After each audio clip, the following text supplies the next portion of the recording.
Hello and welcome, I'm David Lozada, and this is your 6 p.m. wrap. President Rodrigo Duterte says China cannot continue avoiding the international court ruling favoring the Philippines in the West Philippine Sea dispute. I hope China is dealing with us in good faith. They seem to be conciliatory. But we are not insisting on the arbitral judgment. I know they are listening to us now. Mahigop nila tayo satellite. Pero they better come up with ano ba talaga ang gusto nila. Because whether we like it or not, that arbitral judgment would be insisted not only by the Philippines, but by the whole countries dito sa Southeast Asia.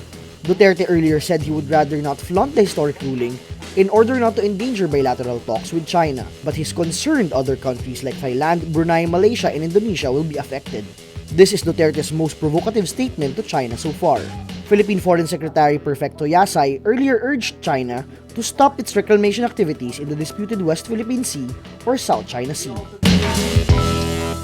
A lawyer files a complaint against Senator Leila De Lima before the Senate over her alleged links to drugs. Senator Tito Soto says the Senate's Ethics Committee would start hearing the complaint filed by lawyer Abelardo de Jesus sometime next week.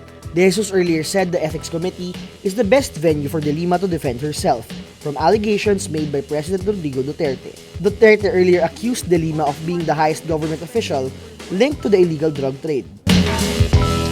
North Korea successfully test-fires a submarine-launched missile Wednesday. The missile lands inside Japan's air defense zone and fuels tension raised by ongoing South Korea-US military exercises. Japan Prime Minister Shinzo Abe says the missile breached his country's air defense identification zone. Abe condemns what he calls an unforgivable, reckless act and a grave threat to Japan's security. The test comes just days after North Korea threatened a preemptive nuclear strike against South Korean and US forces, who kicked off an annual military drill Monday. A powerful 6.2 magnitude earthquake hit central Italy Wednesday, destroying mountain villages and leaving at least 38 people dead. The United States Geological Survey says the first quake struck 3:30 in the morning. Then a 5.4 magnitude aftershock followed an hour after. Buildings collapsed in small communities close to the epicenter of the quake, in remote areas straddling the regions of Umbria, Marche, and Lazio. Italy is often shaken by earthquakes, usually centered on the mountainous regions. In May 2012, two violent shocks 10 days apart left 23 people dead and 14,000 others homeless. Follow wRapler.com for continuing updates.